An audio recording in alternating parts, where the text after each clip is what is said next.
Hello friends, today in this video right now I'm going to show you how to unpair audio call on ptron smartwatch. So friends, before we continue this video, do not forget to like the video and subscribe the channel. Okay, so let's start the video right now. What you would need to do is that you have to check the mobile phone that which has been connected with Bluetooth. Okay, so now let's move to turn on the Bluetooth. So here the Bluetooth has been turned on. Just press on it. When you press on it, you are able to check from here which device has been connected and which device has not been disconnect. Okay, so if you want to disconnect this ptron audio, what you need to do is that just click on the side of the arrow. Wait, I'm just making this.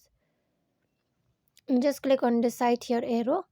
When you move on it, here is the unpair option. If you want to unpair this ptron smartwatch, just click on unpair.